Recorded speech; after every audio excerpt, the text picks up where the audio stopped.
What a CPL Saturday we have for you today. Already finished with our match of the week, and now the league's greatest all-time fixture with Forge hosting Cavalry for the fourth and final meeting in this regular season. They are at home, and Bobby Smirniotis has made 3 changes to the 11. That is, of course, the season debut of Daniel Crutzen at center back. Another center back change, and that is Garvin Matusala into the team. 3 changes as well for Tommy Whelan Jr. in his 4-1-2-3, and they are 2 in midfield with Elliot Simmons into the number 6 role. Ali Musi will also get the starts today.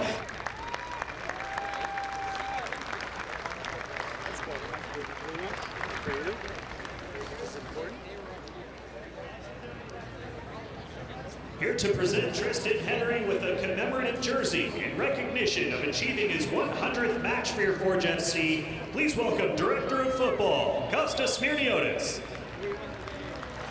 My name is Adam Jenkins. It's a pleasure to share the broadcast booth with my friend and partner Terry Dunfield, the former Canadian international, coach extraordinaire, and color commentator for the day. Terry, after that warm welcome to the broadcast, what are you expecting out of this one? We know that these two always put on a show. 100%. And normally what you'd say in a big rivalry like this is form goes out the window. Well, this is not how Forge wanted to start the match. Tristan Henry diving over to turn it away. Second effort on Mason, kicks it. Still with Simmons, bumps into Ashen Yodi Janssen. Frenetic in the final third right now from Cavalry.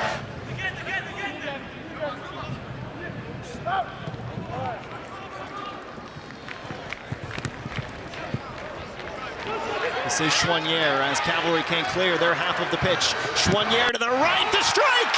Off the glove of Carducci and in! An opening goal to break the scoring drought. It is a hammer from David Chouanier. Nothing for the Cavalry keeper to do about it. And it puts the hosts on top early. Goal number 4 of the season for David.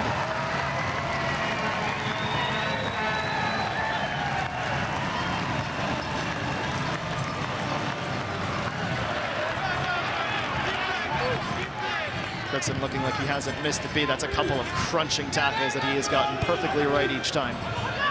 There's a little bit of space. Oh, Sissoko, the slip for Chouanier, crossover for Becker! Half volley just high over target.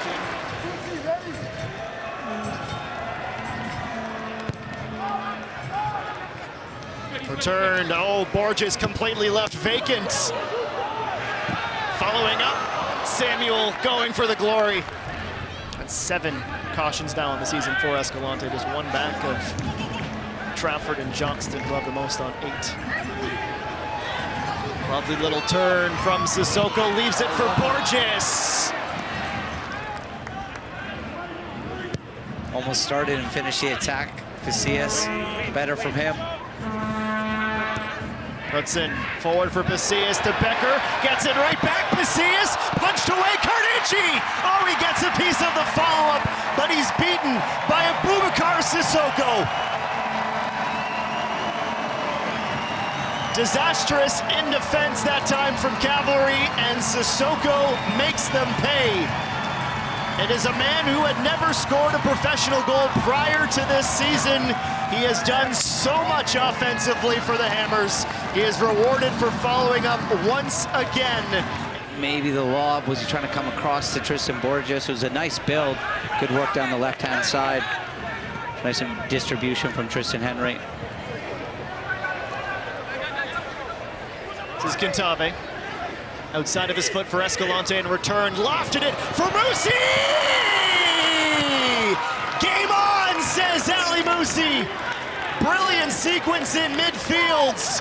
And this is why you tune in for every minute of the 90 when Forge and Cavalry go head-to-head. Brand new ball game with some wonderful, wonderful passing in midfield. Yeah, great composure to try to play out of the back. Good 1v1 defending. He just backed up into the penalty box against one of the best in the league, and Chouanier. He moves his feet really well. Here's the duel again. This time he gets around, still with Chouanier, lifts it. This is Joe Mason. Works out wide for Musi. Thought about the cross. Good patience on the ball. Uses his right. Nearly finds Jody Chiara. So unpredictable, Musi. It's Dom Samuel again. This time he is vocally and audibly in a ton of pain, writhing on the turf. And then Alarcon gets stepped on. Straight red card for Kyle Becker. And these are the aforementioned tempers. Becker shown a straight red. Now Cantave and Borges have their hands around each other's necks. That's a red card. It's a red card. Well, the other thing that's really going to hinder Forge now, violent conduct will be an immediate 3-match suspension, and that is not a good time to lose your captain. Yeah, and potentially more there. It's a nasty one. Nearly through 85 minutes. We'll start with Alarcon, and it's a long ball. Di Chiara, the intended recipient, headed away safely from Metusala. It's been good, Metusala, hasn't he? He's been really good. He's been solid. Now a straight red for Jody Chiara. There was no doubt there was contact with Jensen along the touchline. But straight red again, this time to Jody Chiara. Big set piece. Has to be better delivery from Alarcon this time. Cavalry starts vertical. Now they break. It is a better ball. In towards Smith Doyle. Cantave gets his body on it. Ali had a bit more time as more of a number 10 than a number 6, which is what he did so much of with Pacific last year, and he enjoyed it. But just as things started to settle, Smirniotis decided the best way to use them was Sissoko forward and Vijayapur defending. Strong challenge, but a fair one just outside the area. It's Cantave down, holding his right shoulder. And we have a Forge player down as well, and Cantave definitely feeling something not quite right. He wouldn't be working the clock down this much if it wasn't a sore one. Jensen again, this time the back of his head. I didn't think there was much in that one. Cantave just dribbled down a blind alley. So now Cantave, remember, already on a yellow. So it's a second sending off. That is 3 now in the match for Mathieu Suarez. This time a second yellow card has Mickey Cantave, who has been the heartbeat, really, of Cavalry in this second half, out of the match. It is a wild, wild finish to this match, and still time for a final push. Klopp, a header towards it. Fisk reels it in. Musi trying to keep himself onside. Escalante off the crossbar. Now Trafford over. Smith Doyle. Henry denies. Wow, what a sequence in the 7th minute of added time.